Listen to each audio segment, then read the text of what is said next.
I see you.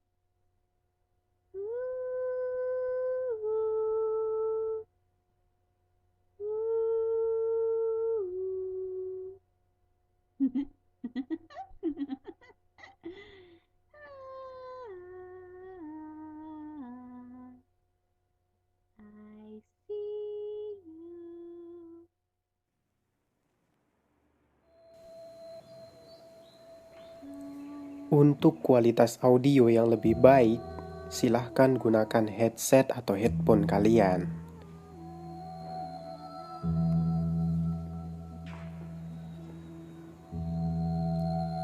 Di Pulau Bali, sangat terkenal dengan calon arang, sosok perempuan yang mempunyai ilmu hitam tingkat tinggi, yang bisa merubah dirinya menjadi leak.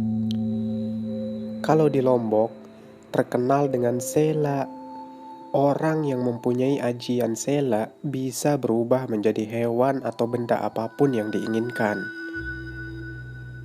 Tak cuma itu, di Lombok juga ada satu setan yang bernama Bebai.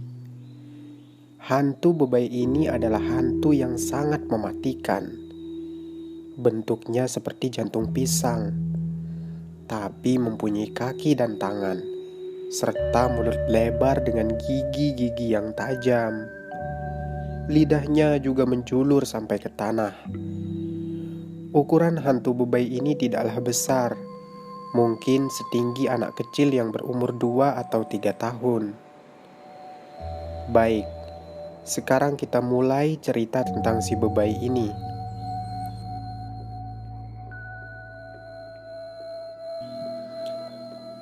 Malam itu Jaka dan Aceng baru pulang midang, alias ngapel ke rumah pacarnya si Jaka. Malam itu mereka pulang lumayan larut. Jaka dan Aceng harus melewati pematang sawah dan perkebunan kopi. Karena pacarnya si Jaka ini berasal dari kampung yang lumayan jauh dari kampungnya si Jaka. Jaka dan Aceng pun pulang dan pergi hanya berjalan kaki. Maklum, pada saat itu kendaraan sangat langka. Boro-boro punya sepeda motor, punya sepeda pun rasanya sudah menjadi anak konglomerat. Aceng dan Jaka menerobos melewati pematang sawah hanya berbekal obor dari daun kelapa kering.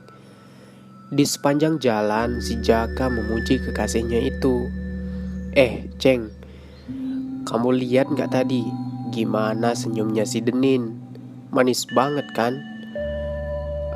Seandainya aku bisa menikmati wangi tubuhnya, gumam si Jaka.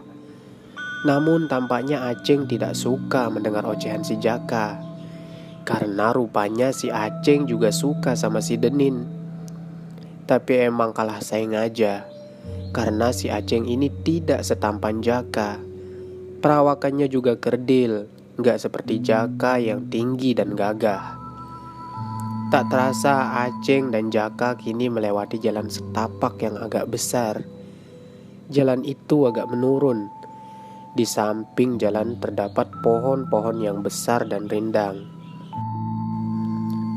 Jaka, kamu dengar tidak suara itu? Kata Aceng.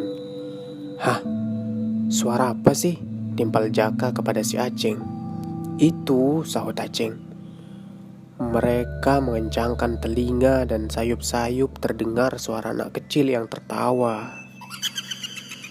Bulu kuduknya Jaka pun mulai berdiri. Sementara si Aceng sudah pipis di celananya dari tadi. Ceng, Aceng, hitungan ketiga kita lari ya, kata si Jaka. Namun si Aceng tidak menjawab. Ternyata tubuhnya si Aceng sudah kaku dan tidak bisa bergerak. Si Jaka pun menarik tangannya Aceng. Tapi tiba-tiba suara anak kecil itu semakin mendekat. Sialnya, obor daun kelapa yang dipegang Jaka mulai habis, dan cahayanya pun mulai redup dan padam. Jaka membuang sisa obor itu dan lanjut menarik tubuh si Aceng. Mereka hanya ditemani oleh cahaya rembulan yang redup tertutup awan hitam. Dan tak lama muncullah sosok bebai dari kegelapan. Matanya merah menyala, mulutnya terbuka lebar. Tampaknya bebai itu sangat haus dan lapar. Jaka yang melihat penampakan itu pun lari terbirit-birit. Tapi anehnya makhluk itu tidak mengejar Jaka. Ia hanya berlari mengelilingi Aceng. Karena tersadar tidak dikejar, Jaka pun berhenti berlari dan dia pun menoleh ke belakang.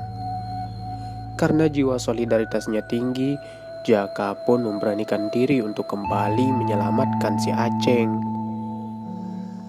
Tapi nampaknya terlambat. Si Aceng sedang dimangsa oleh bebai.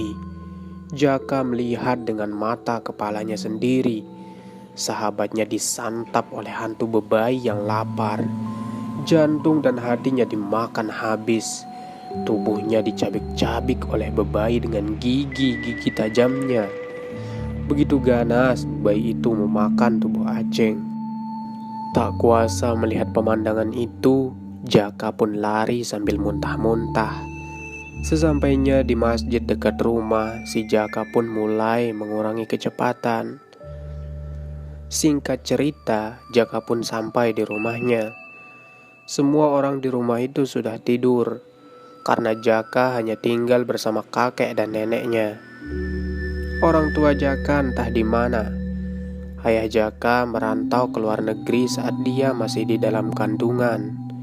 Sementara ibunya pun pergi merantau ke Timur Tengah saat Jaka berumur 2 tahun.